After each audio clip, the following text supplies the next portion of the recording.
And up here in the top left-hand side of the map, we have the blue Terran player, nicknamed Micro Jackson. He is ByuN.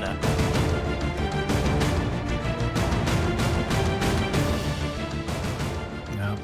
Cheekbones that can cut straight through ice, and hands that apparently can make Marines win fights that they're not really supposed to. It's that that's the really, I think, frustrating thing against ByuN is he'll make you do extra micro in a lot of situations that you're not expecting to, but hold the thought. I mean, wow, is that a command center first? All right, ByuN starting off romanticide with a big economy play, and I think against Serral, someone who so predictably will play a hatchery first build, not something you have to be too worried about. Now, something I kind of wish we had a bit more time to talk about this, because I was going to say, if I was Serral or like his coach, unless he's like supremely confident, I'd be like, Serral, pull a one-base Ravager out, like in one of these games, like pull some, or like a 13-12, because ByuN almost never scouts when he's playing Serral. Like, he almost never scouts. He'll just be like, nah, no worries. He'll do a really greedy opening, either like a reactor first or a marine expand or something like that. In this case, command center first into 3 barracks,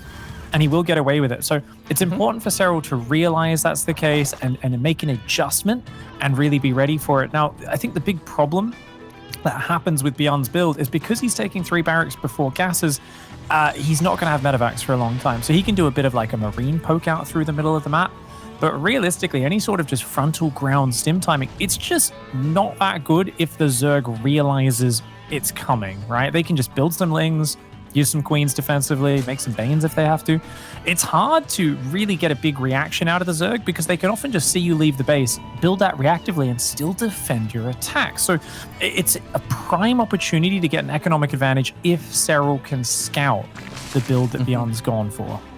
Yeah, and it's tough if you aren't really going for that scout until this late on, where the Lings are finally making their way across the map, and we'll see 2 Marines at the top of this ramp, and you're like, oh, okay, that's a little bit faster than usual. But we end up seeing a situation where Serral, he has been mixing in these like all-ins and stuff. I feel like in Zerg versus Protoss, or like in some of the other matchups, or maybe in a ZVT he'll do it in like game 2 or game 3 or something. But man, it takes a lot of balls to do it in game 1, and I feel like Serral's not quite at that type of player yet. Yeah, I'm going to be going Overlord speed, so we'll confirm the scout, but it's not going to be for a long time. So Serral is just droning up, and he does start to secure a worker lead now. It's no super quick third command center with this build. It's a 3-1-1 opening. So the thing is, ByuN has not built an extra reactor yet or anything like that on his 3rd barracks. It's just kind of producing Marines one at a time. It does now start its reactor, but not until he built a good little squad of Marines. And Serral very keen to see, what the heck is this opening? What are you going for here? Is it Hellbats? That's the big thing ByuN's known for recently. But in fact, sees a whole pack of Marines, does see 2 barracks. Ooh, he's not going to confirm that it's 3 barracks. Okay. Well, there's another Overlord with speed on the south side that's maybe going to be able to dart in behind the natural and see the rest of the production facilities sitting around there. But ByuN looks like he's ready to actually try and intercept that as well. So Serral even sending out another Overlord, but just adding on his Baneling Nest behind everything. It looks like he is just getting geared up to try and defend against whatever's going to be thrown at him. Somewhere in the world, Bomber's very happy seeing some Wings of Liberty / Heart of the Swarm builds coming out from the Terran. He's like, oh yeah, just CC first into Mass Marine. That's my plan. That's what I made my career off, man. I love to see it. The Overlord does see the Marines moving out here. Serral building a couple more Zerglings here, and the other Overlord will go down, though. Losing multiple Overlords could be a bummer. Oh, Serral's reactions are so good, though. Looks like he just barely saved that Overlord in the middle of the map. And he confirms, okay, this is a lot of Marines coming out across this map. He's building a lot of Ling Bane. The thing is, ByuN is not going to commit on creep. He's just going to walk over, pick off an Overlord, maybe do a scan, and then he's going to walk home. If he committed on creep, it would be an absolutely insane maneuver. Yeah, I mean, there's one thing that I'm always a little scared of when it comes to ByuN, which is he's willing to do things that don't make sense, and somehow he just micros his way to magic and makes it happen, especially with Banelings that don't necessarily have speed yet. I mean, Lair is only just now going to be finishing. The Baneling Nest only recently finished, so here's maybe a window where ByuN will try to be a tiny bit more aggressive, but without medevacs or something to actually boost him out of there and have an escape plan. This is a very dangerous move to commit to.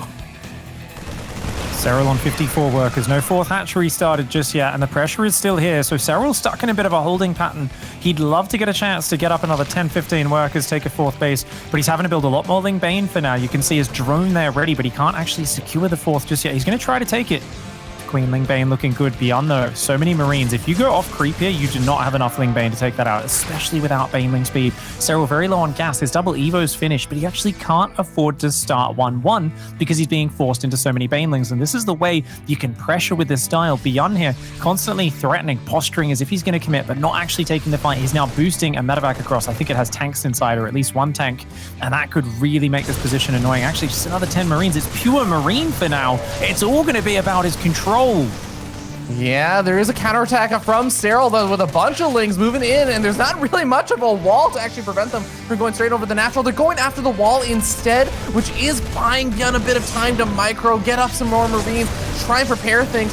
So the Banelings try and roll on forward, but they still don't have Baneling speed for another 7-8 seconds. ByuN is trying to capitalize on this moment. He's starting to move on forward. Baneling's about to get Baneling speed as they roll off of creep, but ByuN fires down all of them, and now suddenly Serral has no Banelings left. You cannot chase him off creep like that. The Lings do come in from behind though, and ooh, can he focus down a medevac or two? Wow, the Marines just gunning through. Wow, stim shields and medevac healing. He manages to hold on with that position, and that's a problem for Serral. If they're able to just keep reinforcing, and now with tanks coming in as well, ooh, the medevacs are low on juice. There's only 2. That is one thing that means there's not too much renewability, but how do you ever get rid of that tank? Serral right now, I mean, he might even need to give up this fourth base potentially. That fourth base is in trouble. He can't keep just feeding into this. He needs to find decisive engagement. That tank, like you said, is going to be so painful. It's already maybe going to be able to snag a queen. No, nice transfuse does keep it alive for a bit longer. Serral's going to go after some of the reinforcements that have just been gradually rallying across the map. So that is a very nice way to try and at least cut off some of the longevity of this little contain or this little push into that fourth base. A 1-1 is about to finish up over here for ByuN. Serral's is not too much further behind, but it's going to be a nice little 20, 30-second window. You really don't want to take a fight. All right, the Ling Bane on the far north is going to come in towards that third base and start working on it. The wall gets up just in time. That may pressure ByuN into pushing forward on creep. Serral, though, he's got to be careful of those tanks. The tank there is there. He's going to go for it. Okay, the Banelings hit the tank, though. Oh, no. A lot of Banelings wasted on the tank, but enough Ling Bane to overwhelm. He gets rid of this push, and finally, Serral can hit that worker production. 13 drones on the way. 2-2 starting up in line. ByuN has an economic lead right now, but he's lacking infrastructure. If we take a look at the production of ByuN, even though he's got a fourth command center almost finished, he doesn't have lots of Widowmine in production or anything like that. Like his second factory's just started. It's just Marines. Marines and medevacs are really good if you can spread them backwards, but if the Zerg gets a good flank on them, they crumble. They are fragile. This is a glass cannon army. The one thing that I think gives a lot of faith in this army is who's controlling it. It is ByuN. He's good at evading those Banelings. He cannot let Serral sandwich him, though, because if Serral can get it set up a good enough flank, even ByuN will not be able to micro his way out of a situation when he's just engaged on all sides by Zergling Baneling. Yeah, he's starting to move on forward, is sniping off a bit of that creep. Should be able to put some pressure onto that building hatchery, but Serral said, no, I really want this hatchery to go up. Comes rolling on forward with the Lings and the Banelings off of creep. Now still continuing to chase and is actually able to get in on top of the siege tanks. Cleans up a majority of the Marines, even with a few surviving. I mean, what is there really left? And now the Baneling drop coming forward. 6 workers going down. A lot more in the red as well, and that's ready to come back in later on. A lovely addition, the Baneling drop, something that Serral's been so good at mixing in there against Terran players, and even when he's defending and it seems like it's really close and he's just hanging on and he's hanging on, it's always things like that that really do a big amount of damage and allow him to continue his position. Now, interestingly, double Tech Lab tank production for ByuN, which, I mean, that puts you in a really good position to be up against Hydras and Lurkers, and that is what Serral's actually going for. So ByuN here, I think, really knows his opponent and wisely playing straight into tanks and libs. I mean, Lurkers and Hydras just not going to do that well if you've got a good tank count. Yeah, if there's one thing I learned from watching ByuN versus Rogue is that he loves getting up a solid tank count to help deal with a lot of those kind of lurker plays and everything later on. well, cleaning up a handful more of those creep tumors. ByuN is trying to open up the ways to move forward, but Serral is already preparing for a flank from the top right-hand side to hit in behind this army while he sets up another baneling drop. It feels like Serral is just a few moves ahead strategically on this. Oh, here we go. He's coming in from behind, but the units on the south are a little slow. But oh, the banelings on the right-hand side, they actually smash through the Marines. The tanks are all taken out. A few tanks over here. The Marines trying to get back to the high ground. No, it does end up defending the high ground. The baneling drop, though, in the main at the same time, I think ready to go in. Oh, he's going to unload in the shadows. Comes in by surprise. He's going to take out a lot of SCVs. 5 SCVs, a bit fewer than I thought he would be able to get with the 4 banelings, but definitely some nice damage. Gonna be able to slow down some of the mining in the main base. And, well, ByuN is continuing to try and push on in toward that hatchery. He's cleaned up most of the creep tumors in front of it, so Serral feels like that's gonna be the trigger point. Moves on forward, snipes off the first siege. Liberators doing some damage from the air, but they gradually get sniped off. ByuN has enough Marines and units to fall back to. Wow, the Lib survives, the tank survives in the rear of that. That costs Serral a lot. That was an amazing trade for ByuN. And now he's reinforcing. He's got the faster 3-3 on the way. It's all Ling Bane being rebuilt right now. I don't think Hydras really add too much to this army. It's all about the Ling Bane count. And without an army coming in from behind, ByuN, when he's able to just micro in one direction, it's so hard to hang on. Serral's got to buy time here. He's dropping Zerglings in the main. They're going to come in and do some big damage behind this. But he's being baited into a frontal fight before that, and Serral cannot commit into this tank line.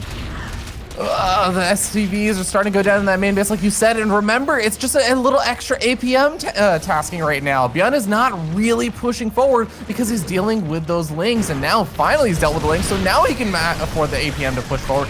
Does Serral have enough banelings now made, though, to try and break through this again?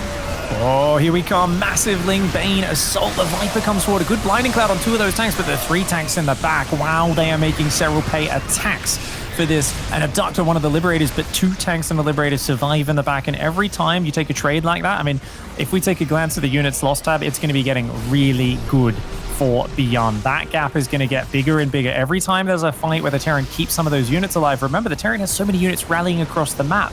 That's most of the Zerg army engaging, washing up against it. It's these backstabs Serral needs to do. He's got to find an opening somewhere, but there's Marines ready behind that wall. The Sensor Tower is spotting it, and the way ByuN has got that forward base to kind of reinforce his push, he's got a great army. The Lib count, the tank count looking good. 3-3 is going to be kicking in soon. Serral, he's hanging on, but he's a little down in supply and he's down in workers, and that's never good for a Zerg player. Yeah, I mean, the Blinding Clouds helped him out a little bit in that last trade, but he also had a good bit of creep that was helping him out, and now it looks like he's postured forward to try and get aggressive, which would put him off of creep. That's going to make things even more difficult, but he spreads out his army. He sends a good chunk of it up to the top right-hand side, maybe outside the vision range of ByuN over there. So ByuN gonna have to be very, very careful. He actually has some sense that there might be some units up there. He starts poking forward with the Marines. Oh, he's just out of range of it though, so I don't think he's gonna spot it. Yeah, that's good preparedness by Serral, just being very sneaky with that. 2 Vipers are out, but the spread is there. There's missile turrets mixed in. The Marines coming forward. ByuN here says, come and fight into this, buddy.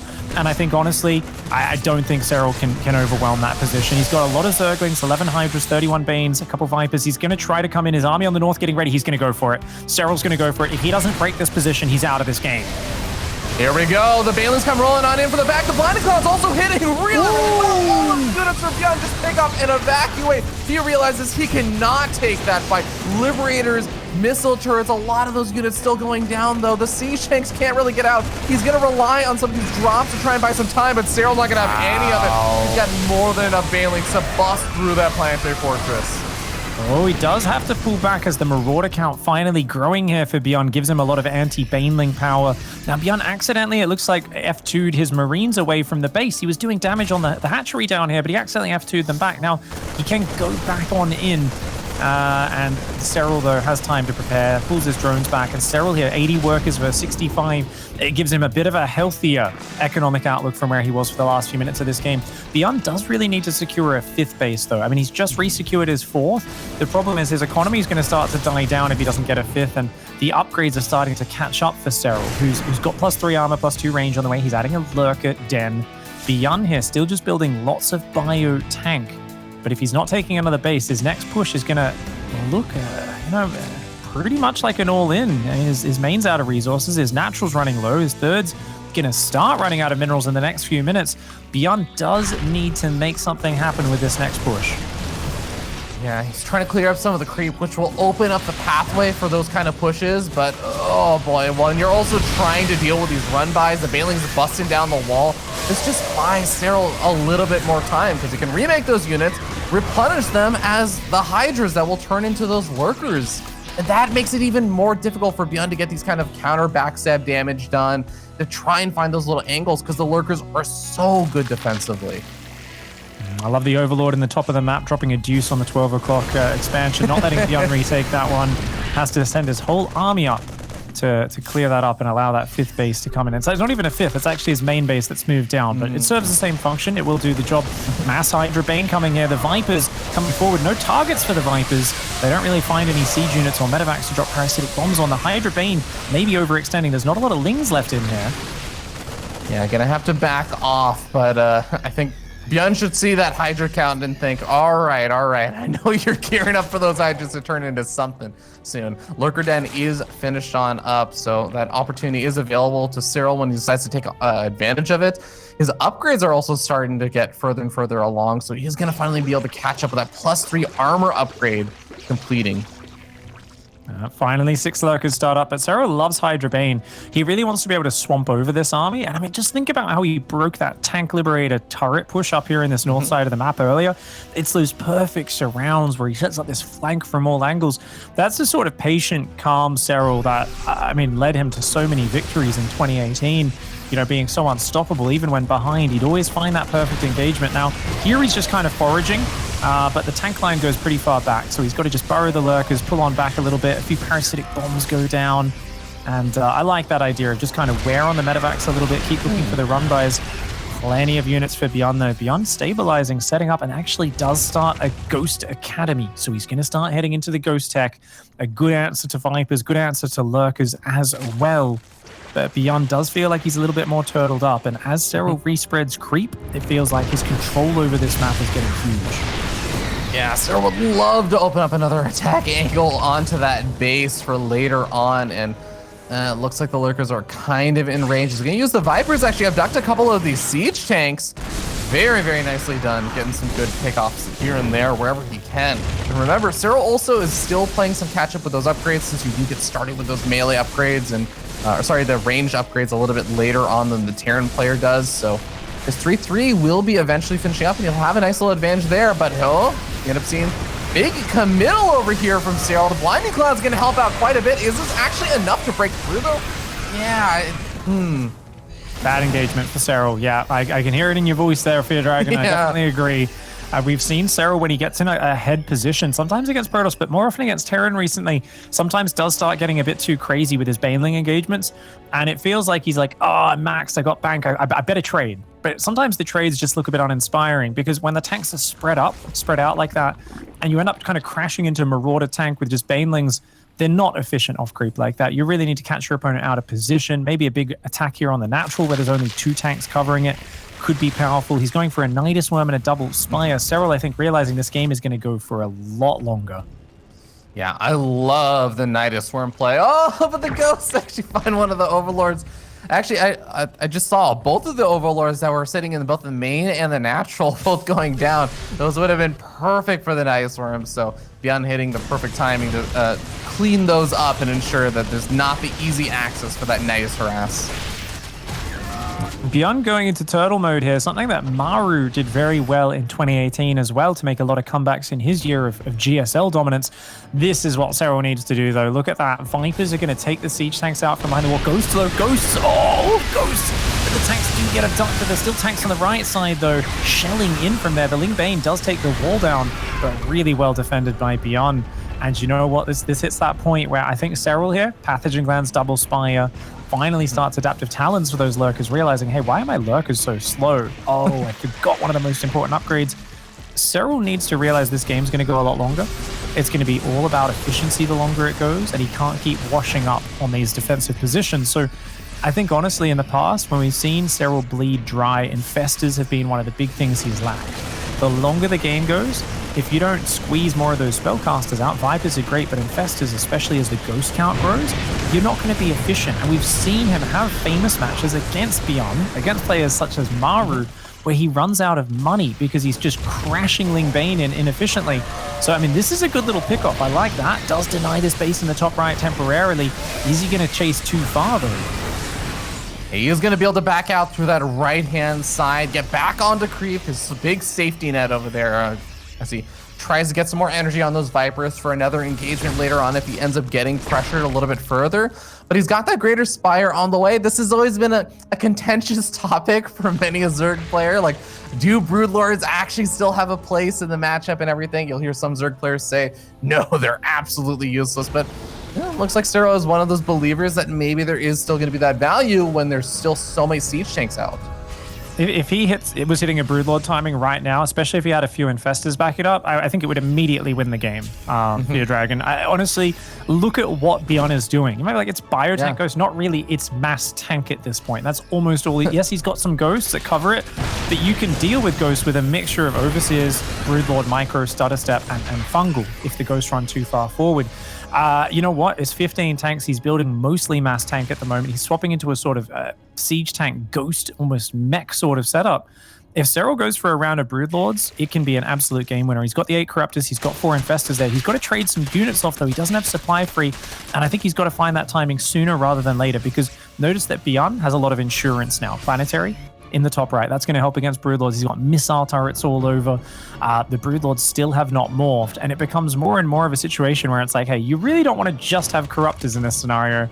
You've got to actually find a way in at the right moment. Serral goes to morph Broods, realizes he only got supply for 1. How does he trade off supply here? Yeah, that is pretty brutal, but ByuN may actually be able to solve that problem for him as he starts to push on forward. Fungal growth on this Marine Clump, and Serral realizes, oh, maybe I don't trade supply here. Maybe I just take yours. Yeah, that's the fungal efficiency, right?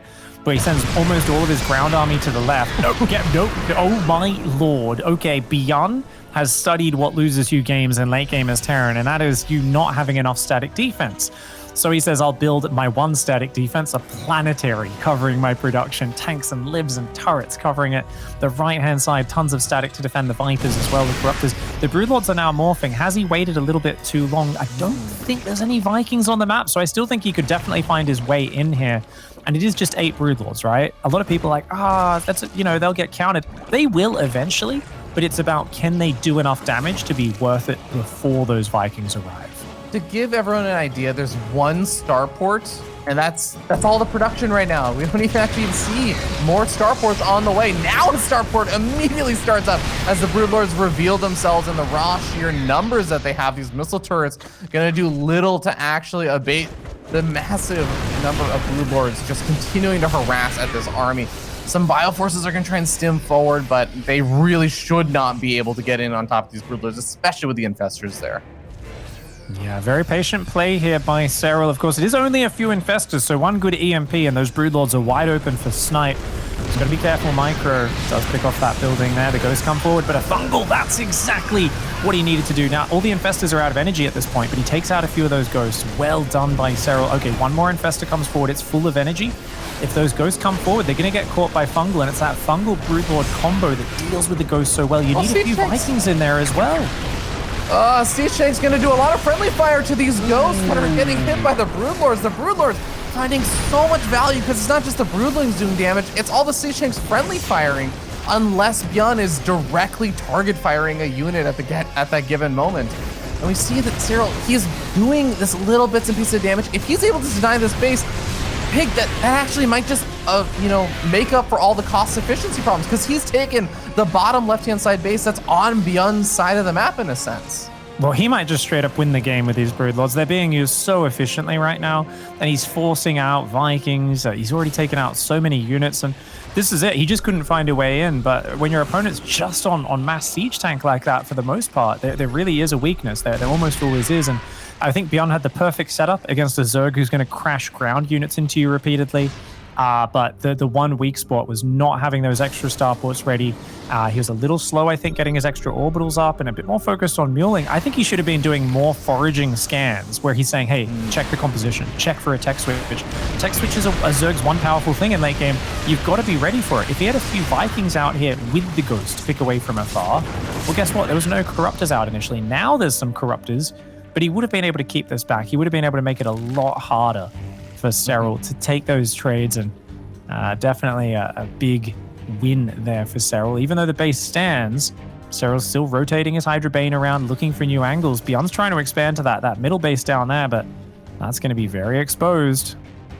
Yeah, I don't see a way for that orbital command center to actually land with all those Banelings around. And we end up seeing, yeah, the Vikings are even getting picked off over here by the Queens. The Planetary Fortress gonna get friendly fire down by the Siege Tanks. It goes down. The Baneling rolling on forward on the left-hand side. Gonna do another one of these bases. Ooh, okay. Does take out the tanks, but pulls back. The bio there does end up hanging on, but ByuN's economy has been battered and bruised. He's losing everything in the top right. All the tanks and ghosts are going down. Another fungal landed on top. There's still more Infestor energy. I love the way Serral dances those Infestors. Notice he just brings them forward. He's looking for the fungal, but he's got to watch out for the EMP, though. Does not want to run those Infestors around in a clump. Ooh. Well, that's the EMP that ByuN was looking for. He's going to go for a bunch of snipes over here. They've still taken a lot of damage from the Broodlords in the meanwhile, losing a couple of ghosts here and there. The Medevac's keeping them alive. It looks like he has enough to hold on, but I feel like hold on is literally the way I can describe it right now, Pig, because you look down at the supplies and you look at the banks and you start to realize, oh, you still only have one finger on the ledge right now. Yeah, keep in mind, ByuN really was trying to win on a lower tier composition. Remember, we didn't see a 5th command center for the longest time. He was just on 4 command centers. And what was it? It was Bio Tank. He took forever to go to Ghost. ByuN wanted to keep taking kind of mid-game engagements and winning. And it's easy to look at this point and go, wow, I mean, the Zerg looks unstoppable. But this all comes back to that one fantastic surround on the right side of the map earlier on in this game where Serral was able to just get rid of that tank lib count completely, take out the missile turrets that were forward on the map. And Serral had been, continuing his tech, his work account during that.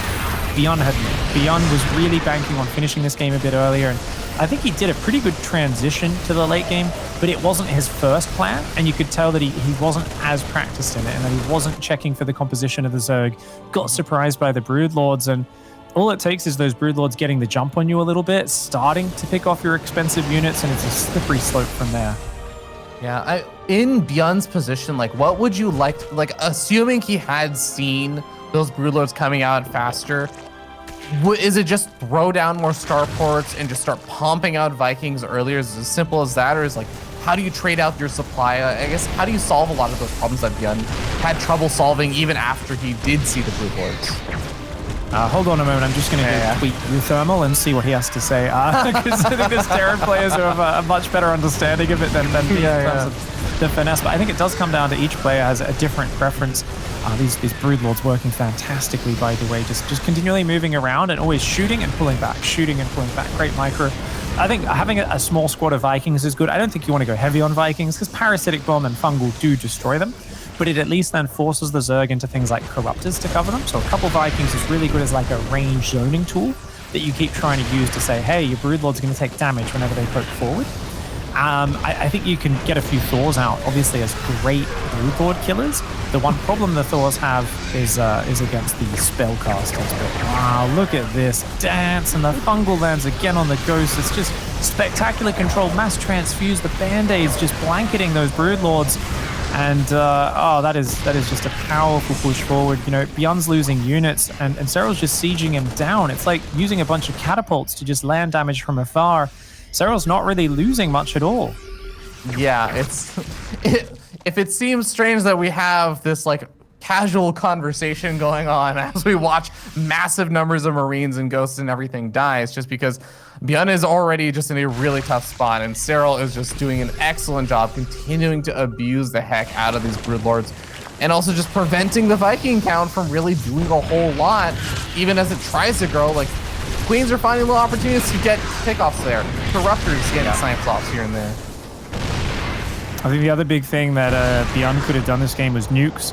Zoning nukes can really just hold Broodlords back so they can defend an area. Yes, it costs you money, but you can then be nuking elsewhere. You can be doing more bio run-bys elsewhere and drops and things like that. Once they go into Broodlords, the Zerg does become a little bit less mobile, right? So there's a shifting of gears and kind of who is the defensive player who's fighting in one big blob and who is the guy who's more mobile and more all over the place.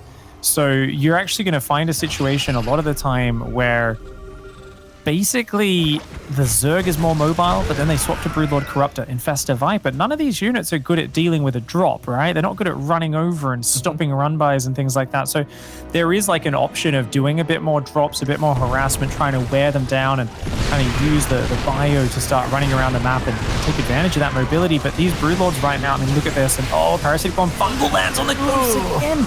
He's so consistent. He runs the Infestors back, peels just one forward, drops a Fungal with that one. So he doesn't care if it cops an EMP. It gets the Fungal out before the EMP lands. And these Broodlords just rain him down, death and destruction. Again, another Fungal. And he pulls one back and chains it.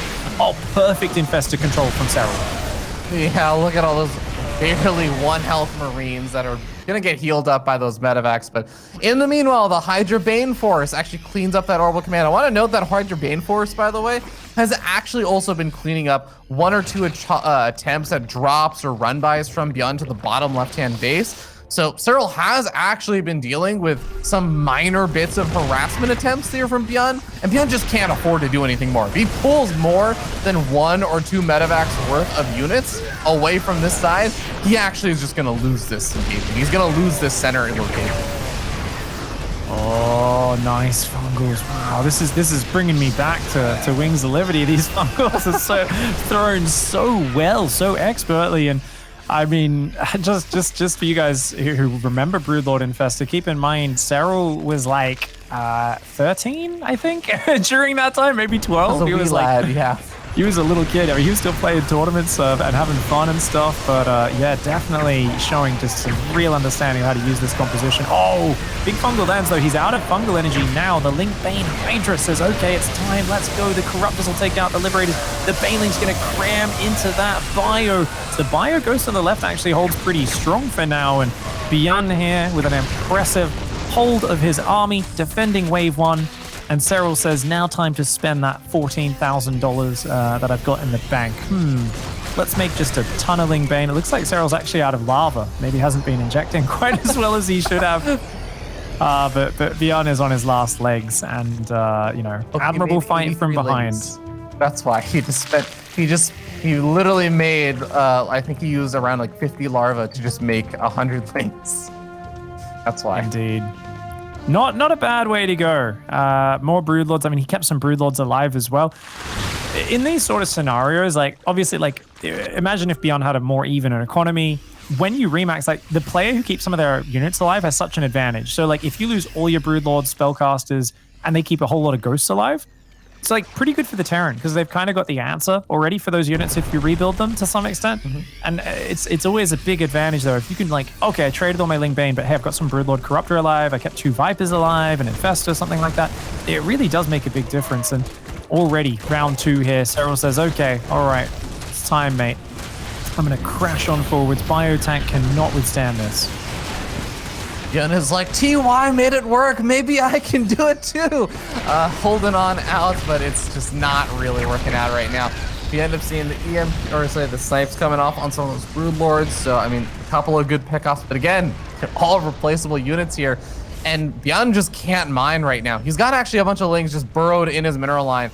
As soon as this army is busy, Serral unburrows those lings and kills all of these mules, and suddenly ByuN is actually not mining anymore. Oh, when he only unburrows half on the first one as well. So ByuN walks away and the other half can unburrow, and they do. No, they don't. Okay. Yeah, they do. There it is. All right, okay. ByuN just lost, I want to say, like, 80% of his mining right there. These underground spies, the Infestors burrowing forward as well. Going to be tracking where that army is. The Broodlords come forward. Ling Bane Hydra, look at the Fungal from behind. No, it goes down. But I think there's still so much Ling Bane coming forward. The fire is spreading backwards. Micro Jackson digging deep. His fingers frantically working on that keyboard, and Mousy tries to evacuate some units, but Serral power overwhelming. A slow and just suffering finish there as Serral chokes out ByuN off of Romanticide. I'm sorry, Ms. Jackson, that is for real. We just saw Serral really have a masterclass act on how unbelievably well Serral can get a lead and then just hold on to it for probably, like, I want to say 10-15 minutes. That was a 35-minute game, and it felt like Serral really only was like in maybe a bit of trouble or like had some dangerous moments in the earlier stages. But after Serral was able to get up those Broodlords, bam, like he just maintained control the entire time. Indeed, and looked fantastic doing it. You know, just a kind of word there. We talked about today was going to be long epic games. That's game one of a best of 5. That's game one. That was just Romanticide. Next map is Oxide. I've already seen, I think, like Zombie Grub and Nate popping into the Twitch chat cheering in the first series. I bet they're happy they woke up early just to be safe, that they were ready on time to cast the second half of the day. They're going to find they're like, wow, we woke up 6 hours early to cast the second half of the quarterfinals. Good job, guys. We appreciate the passion. Yeah, well, you know, I have very little sympathy as someone who woke up at 3:30 in the morning today, so they can deal with it. But, you know, I can't complain because we're getting some really crazy good games today between the TVT earlier on and the Zerg versus Terran that's happening right now. And of course, guys, if you think this is good, you get more awesome StarCraft after this, like Solar versus Trap and Clem versus Bunny, brought to you by Zombie Grub and Nathanius. There's only great StarCraft happening in the round 8 today. Yeah, it's gonna be good. And I'm very curious to see where the series goes now, because I think ByuN brought a very special build out there on Romanticide for map 1. That was cool. The command center first, the 3 barracks. What was that, Fear Dragon? Gonna practice. It's gonna. All right. There's a golden rule. There's a golden rule in StarCraft is that every time you have a really long game, one of the players is just like, no, I'm done with this, and they proxy.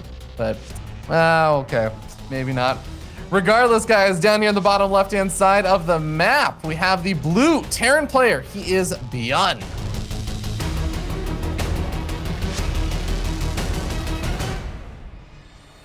Weathering the storm of that old school build in map 1, up here in the top right, it is NC Sports Serral.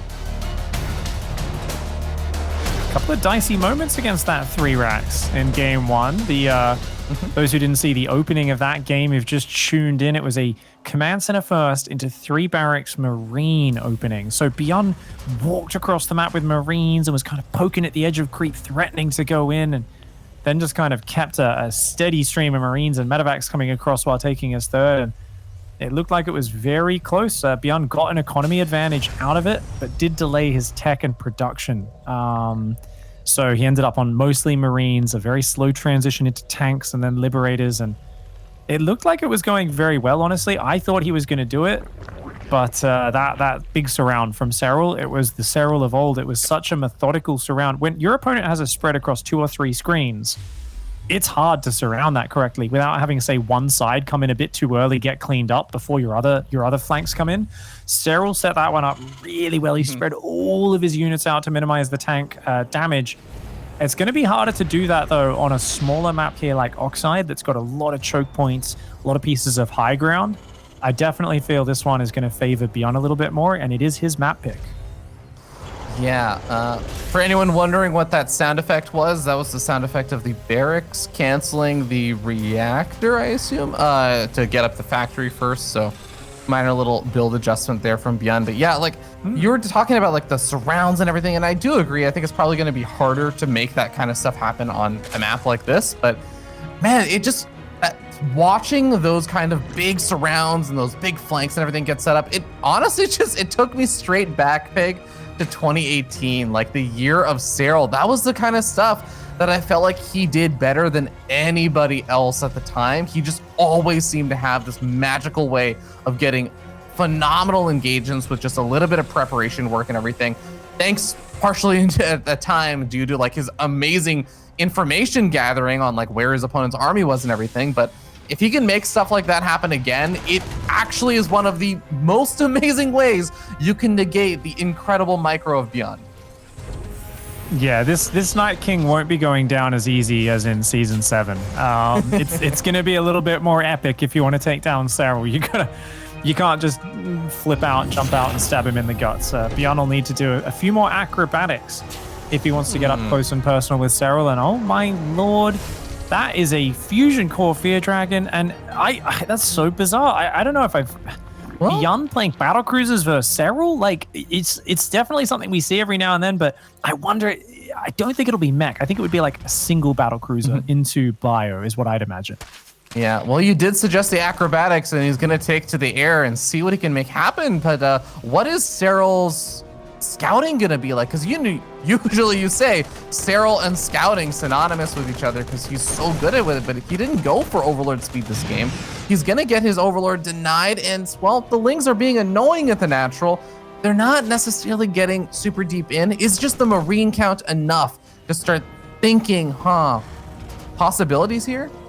It's a build order win for Serral. Hate to kill the hype. Honestly, basically, so ByuN was building a Banshee. If he saw aggression coming, he would have let it finish and not canceled to build the BC. But he doesn't have Hellions with this build. This is such a greedy, because it's unupgraded Marines, so he's just going to be going for Marines. I mean, he's got a lot of Marines. They could maybe defend if he had bunkers up. But he's actually doing a Marine move out, trying to threaten as if he's doing a similar build to the previous game. And there's a Ravager Ling all incoming from Serral. His battle cruiser will pop as it hits him. A battle cruiser does not defend an onslaught of Ravager Zergling. Stimless, combat shieldless Marines making their way across the map with no, I guess the best part is that they may be able to pick off a Ravager in the back when he suddenly surprises Serral, but what value is going to come from that if you just end up losing your entire base? Yeah, Serral said that previous game was way too hard. Let's finish this one off quick. The Lings that were looking to defend that Marine push out come in, wrap around. The command center will go down, as will the depots. Now, Serral does need to get a move on. The battle cruiser is here. The siege tank will be out momentarily. But imagine if those Marines were up on the high ground behind that main base wall. They might actually be able to launch a defense here. That being said, the battle cruiser, it does pick off one Ravager, a second one. Good focus fire by ByuN. Pulling his SCVs, his Marines. He's got a tank wedged in the production. Very nice actual positioning here. ByuN here. Micro Mr. Jackson doing his absolute best. He's going to keep the tank alive. Yeah, very, very nicely done. Only one Ravager was left alive to even throw down the Crystal Bile on it. And the siege tank going to be able to snipe off the remaining roaches over there. Remember, yes, ByuN is, of course, going to have lost a lot of workers. 19 workers go down. And hell, the natural expansion is still kind of open in terms of the floodgates for Lings to potentially move and harass outside of the battlecruiser defending.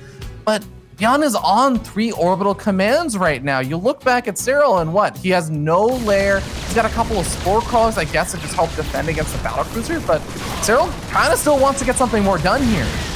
Yeah, he's got to keep that command center at home. The tank kind of walls itself off, but it does go down. A bit unfortunate for ByuN. He needs to make sure he takes no follow-up damage. Remember, actually, his command center died in the wall off, so he's only on 2 command centers right now. Without the triple mule, these Lings, not only do they pin the battle cruiser at home, they get a tank, they get 10 SCVs, and this has bought enough time for the anti-air to get up. So the battle cruiser goes for a desperate counter teleport, but Serral's already got spores up, 4 queens to answer it. The battle cruiser will be able to pick off an overlord, maybe a couple of drones, but look, it's already in the yellow, and oh wow, even transfuse on the overlord. Oh, Serral, come on, let this man get some damage. Okay, yeah, well, this battlecruiser is actually not even going to be able to kill a queen, but maybe he'll get an overlord if he's lucky, but no, he has to escape on out. Goes to the 3rd base, but Serral already pulling some of the drones closer to that spore crawler, and the battlecruiser is too low on hit points to actually engage directly into that, with the queens also coming back to support. This has been brutal. We have a Raven getting started up behind this for ByuN, but what tools does he have to actually do some damage and actually start to mount a comeback here? Well, this is one of the things, and I've been watching this pattern in these 2 series over and over again over the last months. Whenever they play, ByuN is one of the greediest corner-cutting Terrans of all time, and we see him finally get called out here by this Ravager Ling attack. That was such a sick build from ByuN, and I will absolutely be doing this build order that he did on the ladder because it is such a clever mind game. He shows a lot of Marines. He denies the Overlord scouting. He shows the Marines leaving the base. If Serral isn't already planning to do that Ravager Ling, which it seems he just kind of had in mind for this map, it's going to trick him. He's going to be preparing for a 2-1-1. He's going to be preparing for Marines, Medevacs. He's going to be building, Zerglings, maybe Banelings. He's going to be kind of worrying about that. And then bam, you've got a battle cruiser. You've got a tank defending at home with a quick third command center. And you've got this like really smooth transition, whether you want to go mech or bio after that. This was such a clever opening for ByuN, but it had inherent risks. And that is the fact that he had no mobile scouting. He had no Hellions or Reaper on the map, just a bag of Marines. So he was kind of saying, look, I just hope you play defensive and reactive. You play a predictable, passive game of Serral Zerg versus Terran. And Serral chose this game to do an aggressive check. Said, go across the map with Ravager Ling. It found the money in a big way. And I mean, you called it in the last game as well. Like, this was something that you were saying. ByuN in that last game, going for that CC first and everything, was clearly still trying to take advantage of that. And you mentioned, like, I'd love to see Serral go for one of these kind of Roach Ravager, like Ling floods and just try and punish something like that. And he does find the money there. But, well, now ByuN is going to be playing from very far behind yet again. And we'll see if he can mount something. But this is a very tough spot because this is one of those games where you lose this one, now you're at match point. You're down 0-2 versus a world-class player like Serral. I'm very impressed that ByuN's bringing out brand new build orders in these games and really, unique build orders. And he's not just staying with the same thing. And that to me says ByuN is really coming into 2021. ByuN is an amazing micro player, but let's be real. Sometimes he's ridiculously predictable in years gone past. 3-Rax Reaper followed by 3-Rax Reaper followed by Blizzard has to nerf it because people know the strat's coming and they keep dying to it. He's one of those players who's so execution focused, so good at flowing in his rhythm and the build that he's done 100 times before, but he ends up being a bit too predictable at times. And I like that he's been so kind of throwing so many curveballs at Serral. It just hasn't quite come together in this series, and whether that means he needs more time with these builds or a few little kind of adjustments to kind of deny scouting info or something like that, I'm not quite sure. But I think ByuN, he's bringing out some strong plays, but Serral just all over him so far. Yeah, absolutely. Well, the Mutalisks are going to be able to easily shut down at least the Banshee, and we'll see what damage it can actually get done. There's a fair number of them with up to 12 already, so about only twice as many Marines, which is it's enough to help deal and push back with the Mutalisks when you need to. Auto turret harass will come in, so ByuN's saying, all right, let's try and distract you with that Raven in the back. But the Zerglings were there on the base, and yeah, Queen's there on the natural as well. So the auto turrets don't really achieve much. It's a slight distraction, and that's about it as ByuN frantically gets turrets at home, drops a second factory. He's going to need to go Widow Mines in this game since it is Lingbane Muta. Marine tank not particularly effective against that. He starts to push through the left-hand side of the map, and the left side of the map, I mean, that's good to clear creep, to threaten. The battle cruiser on the right side going to try and do something over there, but he's got to worry about getting swarmed. With Bane speed and a ton of 1-1 Zerglings out, ByuN's army is looking mighty small. Yeah, battlecruiser going to draw the hate and the aggro of all of the mutas and most of the queens. So with the teleport ability to get on out of there, it seems like the main army is still just getting reinforced over here in the center. He's had enough time for the creep to mostly recede over here, but he's going to actually start to move further and further into creep. And this is where you were talking about it gets very, very dangerous. Serral has those mutas ready to move in from behind. He's actually got a couple of units on both the north side and also on that east-hand side. So he's going to be able to come in from a lot of different angles, just like you were talking about. And I think it's going to be a crushing fight when Serral does finally decide to go. Look at this. He's got basically a 180-degree surround. He's on the bottom, the top, and the right-hand side, all at once. The mutas there threatening, and this is a scary position. I mean, as ByuN, I'd want to be evacuating to my side of the map here. He's going to keep pushing forward, though. He knows it's so difficult to get out of this, and he does have a good tank position. The battlecruiser there, the Marines can back that up. Marine plus battlecruiser are pretty good at taking down mutas as that BC tanks a ton. And Serral, his 2-2 kicks in, and that's the trigger. He's going to go for it. 2-2 is done.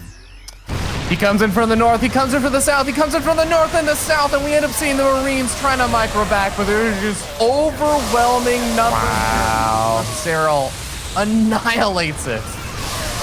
Just absolutely crushes it. 2-2 versus 1-1 upgrade advantage, a massive army advantage. Of course, built off the back of that economy lead And Serral there with a Ravager Ling on the map, which was, of course, ByuN's map pick. I think it's a good choice if you're going to throw out an aggressive build order. Bring it out on your opponent's map pick. A good choice from Serral, who takes the 2-0 lead. He needs one more to close the series. Don't go anywhere, guys. We'll be right back.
Welcome back, ladies and gentlemen. We are moving into game number 3 with our reigning king, Serral.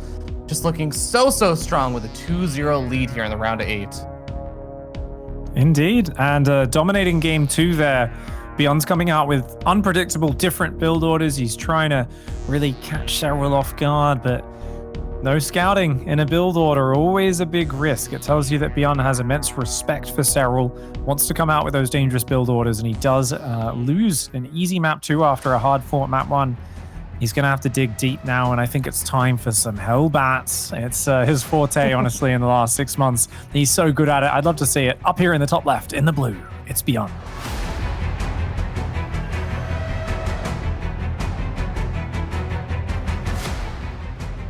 And down here in the bottom right-hand side of the map, we have the red Zerg player from Team Ents Esports. He is Serral. Oh man, pig. Is he actually following? Is he following my coaching advice, Fear Dragon? Oh my god, this Serral's he's progressed. You said it before, pig. This is I've been not asking 2018 Serral. Dude, I want to see one base Ravager. I kept saying, I'm like, ByuN never scouts. You got to do one base Ravager. What's hilarious here this is not what you're planning to go up against with it. This is a proxy 3 racks, right? So 3 racks Marine versus 1 base Ravager. I think the Ravagers are way more microable, right? But the Marines will come in such numbers, and because no one has information, so what can happen here? What can go wrong for Serral is if those Marines like flank his Ravagers at some point, or if they simply realize what's up and go home, if they stand on a high ground, snipe the Overlord, that sort of thing, the Marines can do really well here. So remember that ByuN actually has the economy advantage, even though he's 1 base all inning. You know, Serral's doing an even more hamstrung 1 base. You do not even build a queen with the 1 base Ravager. You might say, okay, 14 drones. Yeah, guess what, guys? 6 of those are on gas. He's only got a handful on minerals. Actually, Serral with only 1 worker on one of those gases. That's not how you're supposed to do 1 base Ravager. A bit late to put on that one. Should have done 2-2 to be a little more efficient, but he will still be able to afford his Ravagers pretty quickly. As we see these Marines and SCVs arrive, they see no expansion. ByuN's like, whoa, sends an SCV to scout. And is he going to try and contain with a bunker? I don't think he'll be able to get it up. He needs to go home. Yeah, and you know, the funny thing is those barracks are actually pretty far away from Serral, right? So the reinforcements and everything, even the barracks float time to get back home is not necessarily as bad as it would sometimes be, where you're just proxying straight up in their 3rd base or right behind their natural or something like that, really in their face. Yeah, ByuN just gonna, wow, that engineering base is still alive for a little bit, but he will be able to continue to just get back home and probably try and get up that defense. Yeah, it looks like, and Serral's like, you know what, I'm not going to break someone who's done a proxy rack, so he's kind of chilling as well. Serral's like, okay, build a queen, build an overlord, I'll go take a hatchery. I'm pretty sure is what he's going to do here. Yeah, he's pulled off gas completely. So it's going to be a Ravager pressure. If he could pick off some depots or something like that, it would be great. But I think this situation is actually just going to reset and definitely give the favor in terms of economy to ByuN. But if the Ravagers can do a bit of damage, really delay the command center going down, it can work out quite okay for Serral. It's not a situation we see very often, and I'm sure the players have almost never played this matchup of builds. This would be something they would have played in a single-digit number of times, if even that. Yeah, this is definitely going to be, in some ways, unknown territory for them in the exact way that things progress, but... well, I have to say, both these players, I think, very much capable of being the adaptive players in these kind of situations. Especially, I feel like a player like ByuN thrives in a lot of this kind of chaos a lot of the time. But Depot's, of course, expected to have gone down there for the most part. But keeping the bunker alive, keeping that safety thing to fall back to is nice. Yeah, nicely done. The command center being so delayed for ByuN is the real kicker, and that's what I was a bit worried about. It's kind of why part of me wishes he didn't float his barracks home so quickly. I wish he rallied home, but I actually wish he built more Marines. I think ByuN could have done a lot if he got some Marines on the ramp, but then he looked to kind of sandwich this, keep some Marines building out on the map, and you can really keep him back without committing to the bunkers. But once you commit to the bunker, you're giving up those supply depots, you're giving up repair time, all those minerals goes into the bunkers, and now you end up where Zerg has got a 2nd base finished, the 3rd's halfway done, command center's just started. So I do think this was the incorrect response from ByuN. I understand it's really bad playing unupgraded Marines on the map against the mobile Ravagers, but you've got to do it. You've got to use the high ground, deny overlords where you can. You've got to keep some threat out there. The moment Serral scouted that the barracks had lifted off, he was like, oh, cool, we can do nothing but drone behind us. Just 3 Ravagers, drone, take my hatcheries. And you have a Serral who had a tiny, minuscule economy. If you force him to just build a few more Roaches and Ravagers to defend, get him in a bit of a scrappy situation, I think it becomes a little more unclear for how Serral navigates to that next stage of the game. Well, you gotta live with the decisions that have been made at this point. So now ByuN is gonna finally start getting a little bit more control of that low ground area. Now that he's got a Cyclone, he's got a Widow Mine out, and does have a few of those Marines. So he is finishing up that command center, can immediately start transforming that into an orbital, getting that on its way to start mining. But I feel like it's gonna be waiting until basically Stim finishes, right? Before he's gonna be able to actually put on a lot of aggression again with like Stim and probably the Medivacs popping out. Lair is underway there for Serral. The Ravager's starting to break these rocks down. Creep, of course, initially delayed, but is starting to work its way out now. And those 3 barracks working their way into the big old Marine ball, which is the natural follow-up. Serral, I wonder how much he commits to Roaches here. He's building an extra 1 or 2 for safety, but I wonder if Serral says, you know what? In this situation, I've already got the tech up. I got 3 Ravagers. Does he just make Roach speed? Does he get a Carapace upgrade? Does he just mass Roach Ravager? I'm curious to see which direction he takes it. I think it's not a bad way to play against Bio, but Marine drops definitely could, say, take advantage of the south side of the map, drop in between the main base and then the low ground third mineral line, hit those 2 areas as much as possible. Yeah. Honestly, I think one of the scary things about trying to play ByuN in like that with that Roach style, and you know, maybe Serral's just Serral, right? He's just so good. But I know that ByuN showed a very, very solid series versus Rogue, where he was exactly up against that kind of style and was able to just find so many more little micro opportunities and everything. Whereas I feel like Serral's been playing so well with like that Ling, Baneling style and finding these opportunities to get these surrounds and continue to keep his bases safe with that mobility. Like, it'll be interesting to see whether or not that actually ends up working out for Serral, that he's just continuing to make more Roaches. Yeah, he did get a pack of Zerglings. Has Carapace on the way, though, as well. And those Marines getting out of there, but the medevac a bit bruised, has to be careful. And 55 drones to 43 SCV. 7 more workers coming in now. +1 range comes in as well. Yeah, Serral, so he does get some Zerglings to help deal with things, but it's going to be Mass Roach Ravager from here. And the upgrade advantage is going to be huge. I mean, the thought of a 1-1 Roach timing attack, right? That looks deadly, because already minutes ahead, we can foresee that ByuN is going to be, what, a minute and a half behind on his upgrade, something like that. And the Roach Ravager on the third base on this map, the third base is far away, and it's spread in big, wide open areas. Doesn't matter which third you take, it's always hard to defend against an onslaught of Roaches and Ravagers. All right, Roaches and Queens are over here to help push back this drop that's been sitting in the bottom left-hand side for a while. And the top right-hand side, well, it actually has to go through a good bit of creep to actually get into range of, you know, the natural or something, unless he wants to just go straight into the medevac and actually try and drop into the natural. But for now, it looks like he's just focusing on trying to clean up some of that creep spread. But Serral's really well spread out between the sides of his map. Serral's openings have just been getting the better of ByuN, and I think it's Serral playing less predictably than ever. You know, against ByuN especially, I feel like he was more defensive the last few times they played, a little more predictable. But the early game mix-ups here from Serral, I mean, he's grabbing leads. He's just grabbing them away. He's winning the early game a lot of the time. And ByuN is finding himself now here. He has to be so careful. So honestly, if you're cheering for ByuN, what you're hoping for is he never moves those tanks off the high ground, keeps them behind his natural wall, and just evacuates the SCVs and lifts the command center when needed. What he's got to do is grow his tank count and not lose siege tanks. Did he just kill his own medevac? Yeah, he just killed his own medevac. I was like, I think he just killed his own medevac there. All right, that's not entirely ideal. Doesn't show up in the units lost, funnily enough. Doesn't show up if you take your own unit out. Same thing with if you accidentally friendly fire a bunch of SCVs, it doesn't show up. So there is doesn't record those ones. Funnily. Resources lost, but not units lost. I think was the 99% useless fact for you on that. Oh, one tank on the low ground, very exposed. He's got to keep the other tanks back for safety. Yeah, look at that. Saves the tank, just run the SCVs. As ByuN, you just need to grow your army. Roach Ravager isn't going to scale well.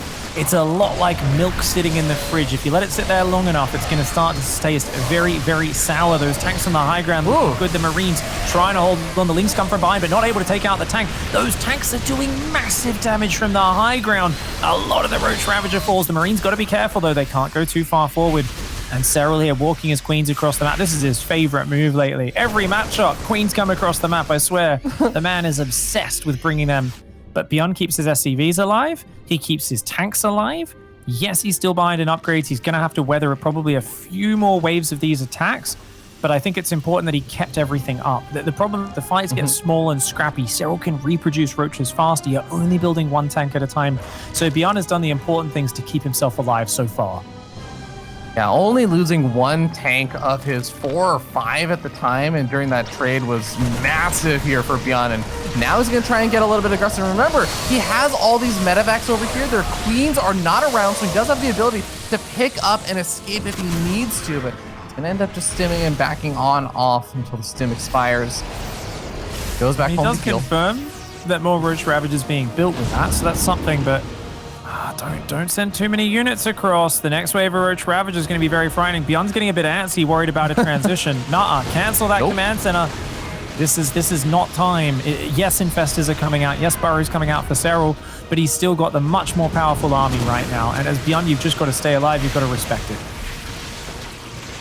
Command center starting to take some hits here and there. The worker line also, well, we're seeing actually a lot of supply depots trying to be made just to try and body block out some of those Roaches and Ravagers, absorb some shots, buy himself some time. Looks like the medevac drop is actually pulling Serral back, giving ByuN a little bit of breathing room over the third base for a moment, but only until Serral realizes, okay, I can deal with it with just a small squadron of my units. I can still continue to pressure during this.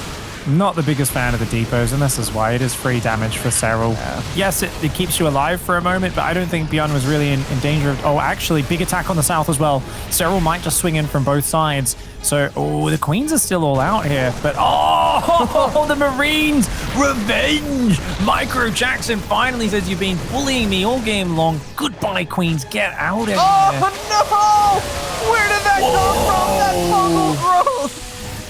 Oh. That was sick. Fungal from the high ground, just killing it there. Does catch a lot of those Marines. Dude, I always feel when you play Roach Ravager, if you've got to go to the later stages, getting just a few fungals out is deadly because Terran normally is kind of spread out when they're playing against Ling Bane. They don't want to be clumped up. Against Roaches, they just want to be clumped up in a nice, tight fighting formation so that they can concentrate their firepower and take advantage of that. It's concentrated in a smaller space, while the Roach Ravager is so chunky, they kind of all block each other. But Fungal absolutely counters that because those Marine balls are just juicy targets. Meanwhile, Serral's like, hey, Roach Ravager, guess what? Ling Bane and Ultra on the way behind it. So he's getting ready to split off his Roaches, do some run-bys, trade them off. He's up on 5 bases behind this. ByuN, though, has snuck a drop around the north. Yeah, it's going to be able to find a battery that's still being built. And you have to remember that Serral having so many Roaches and Ravagers, they aren't necessarily the hyper-mobile units that Speedlings and Banelings were. So it does take him some time to get in position to react. That means the hatchery goes down. He's just going to try and push on forward, snipes off a missile turret, but seeing all those siege tanks, he's still just going to be waiting and backing off until maybe Tunneling Claws or something finishes up. Yeah, Tunneling Claws is always good for trading those Roaches off, especially as ByuN moves up to a 4th. Already the 4th is blocked by a burrowed unit. So Serral has like done so much to slow down ByuN. He's got bank as well. Keep in mind though, not that much gas bank because he's spent so much gas on this army and all these upgrades that he's trying to catch up on. And Serral is only at 68 workers, so he's not at that like 85 worker economy where he's mining more than ByuN. It's just he's mined more earlier in the game than ByuN. He's got this big army out that's controlling than that. But, you know, one big bad fight with Roach Ravager could be inefficient. Yeah, he's going to find a couple of corrosive vials on some of these forward. Siege Tank, he misses all the corrosive vials. Oh no, Siege Tank managed to survive there. Double medevac drop heads on over to the natural expansion on top of the Ultralisk Cavern as well. Now one of the medevacs does get picked off, but he's going to try and gun down that Ultralisk Cavern. Is going to be able to snipe it off and deny Titanus plating. A very, very nice pick off, although a little bit costly there for ByuN. Yeah, it takes out a few units as well, though, a few Queens, so it's good that ByuN's staying active, and he does secure a 4th base behind this. Viper's there looking for some tank pickoffs. He's wanting to abduct some units. Does have to be careful, because every time you start running into tank range with Ling Bane, you do take some giant volleys, and the Ultras are underway. But Serral's economy not that big, and Ultras, they're very expensive units, and if they take a bad fight where they get blocked, they're just not that efficient, are they? Ooh, that is definitely in the open. Tanks getting sniped off by those Vipers. That's 3 siege tanks down, and a sensor tower also going to get denied. Even the missile turret looks like might end up burning down. And remember, Tunneling Claws just recently finished up, so it may not seem like the biggest deal for the missile turrets to go down, but there's actually no missile turrets over in the pathway from that bottom side all the way to the natural or the main. Yeah, that was a nice pick off there. Serral's denied a lot of command centers this game, and 3-3 does now kick in for ByuN. The +2 melee, though, catching up, so it's 2-3 for the melee. The Roaches would love to get that Tunneling Claw maneuver in. There's a new turret building, though, so if they want to do it, they got to get a move on. ByuN slowing the game down. Oh, really? Yeah, it's actually just a sensor tower. He's not yet. Okay, now he's starting up a missile turret over there. Ghost transition underway. Mass tank Ghost, ByuN's forte. But it's going to be a little bit interesting to see what goes on. Scan runs out. Roaches walk in. The turret, it's gonna finish, but only after the most of them get inside the base. The Roaches walking in, the tanks turn and fire. ByuN quickly is gonna stim back, but he's gonna lose at least a few SCVs. He does raise the wall to the main though, importantly. And that's gonna be a pretty solid D. Actually on the top though, Serral swings in. Oh, there's going to be a couple Ultras also tanking out a lot of the siege tank fire initially. Liberators do get set up, though. Manage to do a lot of damage to those Ultras, so they force him to back off. Serral not quite breaking him over there, but he keeps a bunch of these Roaches alive. Oh, my God. Oh, you're kidding me. Okay, the Marines and the tanks will finally clear that up. Tunneling Claw Roach is one of the most annoying units for a player to deal with when they're in your back line, up in your production. Serral now going up to 78 workers. He feels like, yeah, my economy was too low for too long. I want to make it bigger. Funnily enough, part of me kind of wishes he just went super big army and just tried to like overwhelm ByuN because he already has the bank. But this is Serral saying, let's play careful, let's play safe. I want to ensure the victory. It tells us he still realizes that he's got a lot of crap or poor units, in his army, Roach Ravager. They're just not good quality, so he needs to get rid of those still. They're just not great value. There's no massive Ling Bane to get on top of the Ghosts. It's just a handful of Banelings.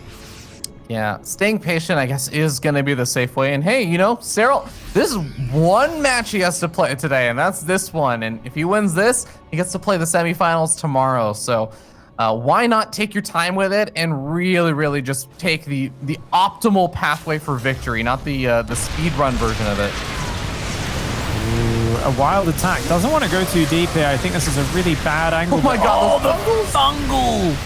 Wow, those were big fungals. What I thought was a rather mad angle to be committing to.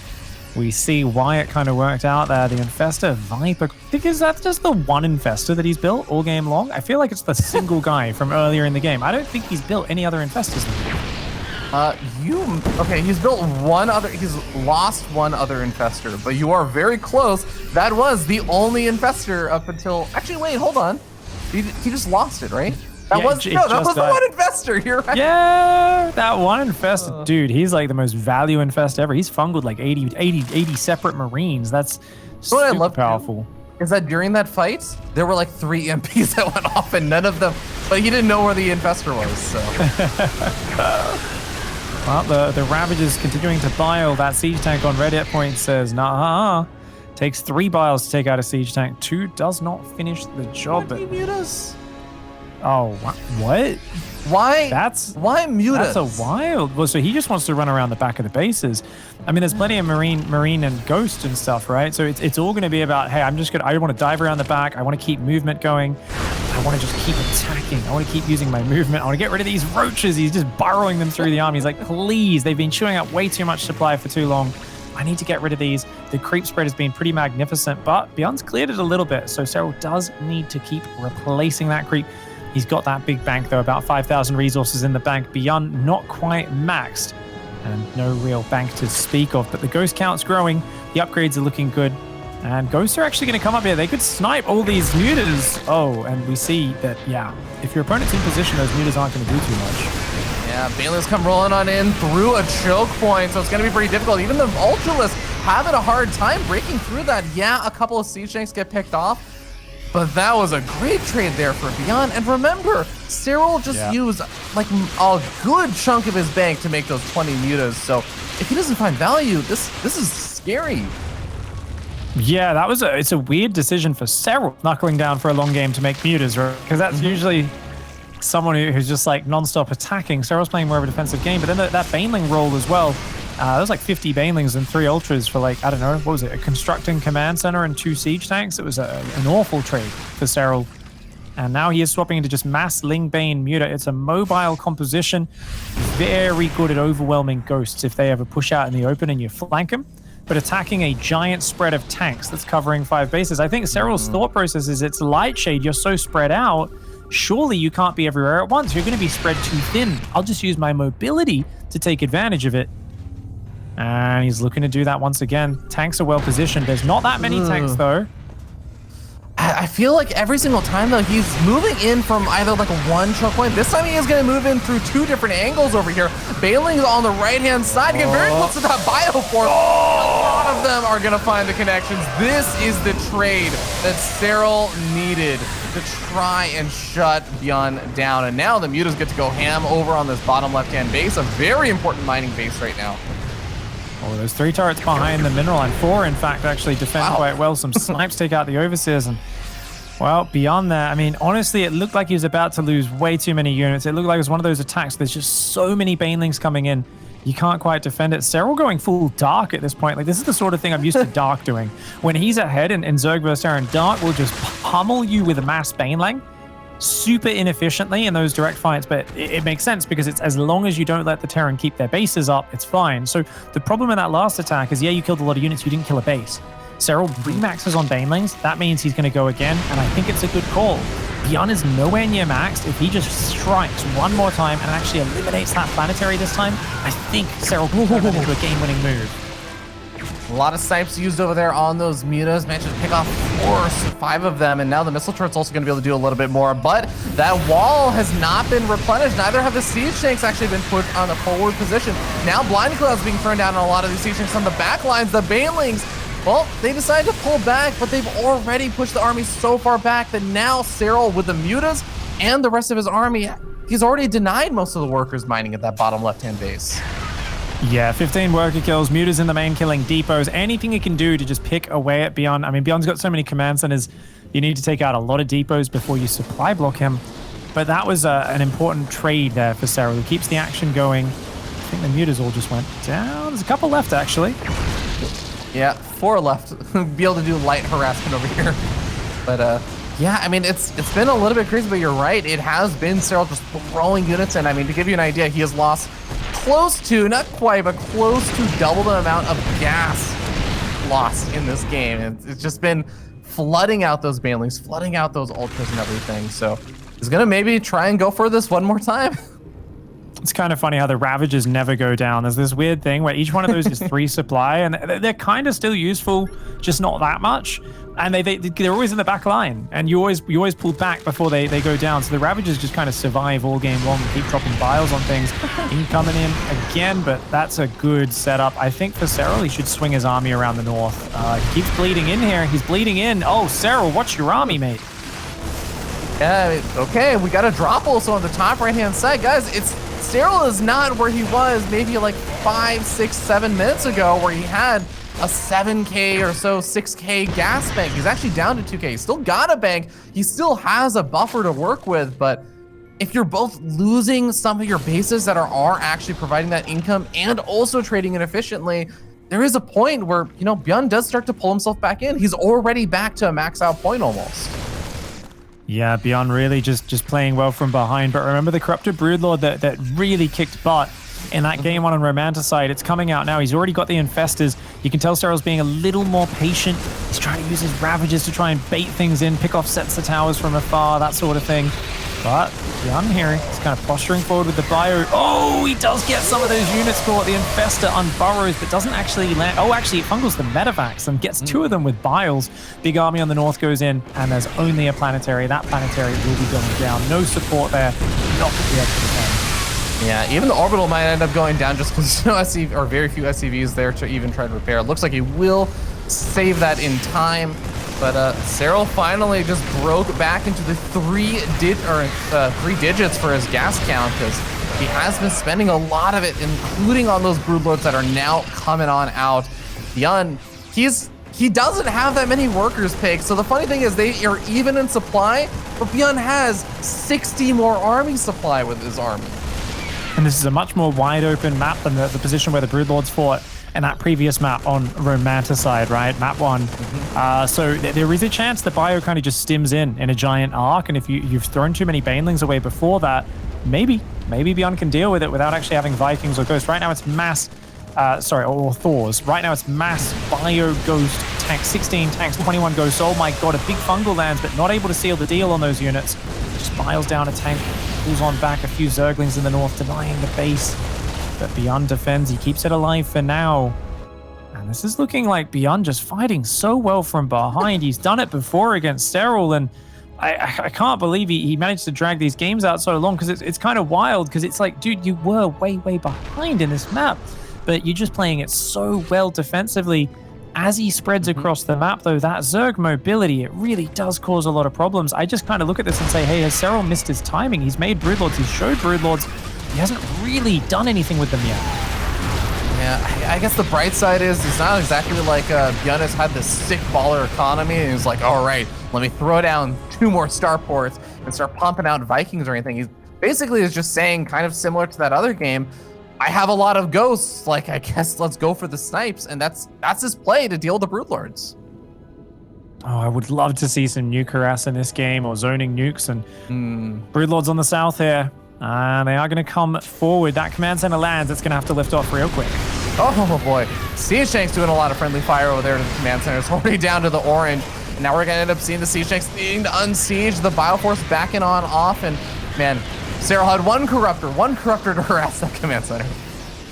Yeah, we gotta watch out here. That's a lot of ghosts coming forward. The Ling Bane loving an excuse to come in from all 3 sides. The Ling Bane on the left looking for the wraparound, catches about half of the bio and ghosts. All the tanks get cleaned up, even more ghosts unable to get out of there. ByuN losing a lot of his high-tech units. The Broodlords survive. Serral pulls back to reinforce, building more Lings, more Infestors. He realizes those Broodlords on their own are very exposed, but once again, it's Serral's ability to take a trade and pull back and save his important units that's been so good for him in this series. Yeah, the units that ByuN has been keeping alive for such a long time, that massive ghost count, the big siege tank count and everything, a lot of that just fell. I mean, his ghost count just got halved. He lost a decent number of the siege tanks. So he is down now finally to a much lower supply than he has been after a lot of the previous trades. And Serral has still a little bit of that bank to have fallen back onto. So now he has a maxed out army. He is no longer in that situation where it's, oh, I have 80 workers, so my army supply is 50 or 60 less. No, he's up 30 supply now in army. Ooh, a couple snipes going to take out a few of those Broodlords, but the Fungal always there to answer it. Serral's been so good about that. Now those siege tanks do push back the Ling Bane temporarily. The Bio Ghost comes forward, but the Broodlords, dude, they are really smashing the Bio. You add Fungal, you add tank friendly